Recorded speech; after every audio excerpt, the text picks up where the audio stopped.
Hello, Saints. We're in Galatians, and we're beginning chapter 3, and we're beginning to talk about what righteousness is, and that this is what faith brings. Now, I'm not talking about something that makes us righteous, but about presenting us to God in a new standing because of faith and what Christ did on the cross. This is important.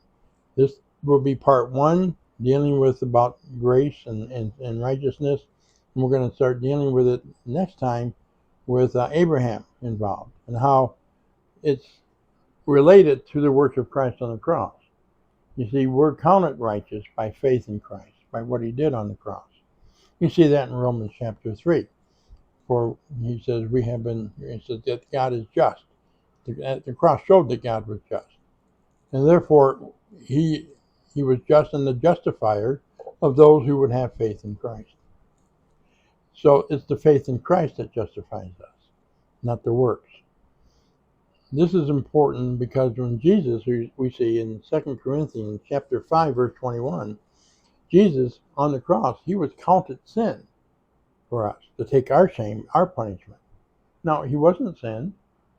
He wasn't a sinner, but he was counted as, so that you and I could be counted as righteous.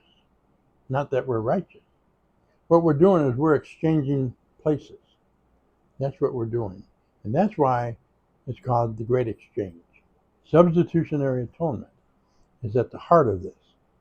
And yet, other theologians, N.T. Wright is the poster boy for this, is presenting something different than just substitutionary atonement, and thinks that Paul had some different questions than what Martin Luther had. But it was really essentially the same. The questions both were asking is, what do I need to do to present myself before God? How am I accepted with God? And the way you're accepted is not by works, but by faith. And believe me, Martin Luther was all over that. And so it's not as big of a problem as it's been made, but this new thing that's come out since the 60s is called the New Perspective of Paul. And actually, let me say it's not new perspective singular of Paul, it's new perspectives of Paul. Why? Because many people who hold to this view will have maybe a slightly different view than the next guy. And so you have these different views about perspectives of Paul. And so it just makes it more confusing. But the one who's been writing about it and teaching about it since the 70s has been N.T. Wright. And so I just want to present that to you if others start trying to teach that to you, because I found it by some of our thought leaders within our own denomination. And that's not the correct gospel at all. We already have enough problem with the gospel of works that are taught by many. And so we don't need this other thing coming in and making it more confusing. Paul writes in chapter 3, "You foolish Galatians, who have bewitched you, before whose eyes Jesus Christ was publicly portrayed as crucified." This is the only thing I want to find out about you. He says, "Did you receive the Spirit by the works of the law, or by hearing with faith? Are you so foolish? Having begun with the Spirit, are you now being perfected by the flesh?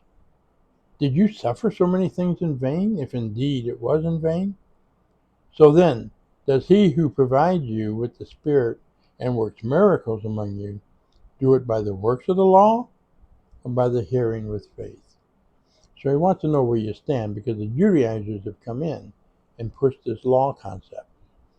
That's how we present ourselves to God, as keeping his law. Well, we know that ship has sailed. Like I said before, keep the law all you want.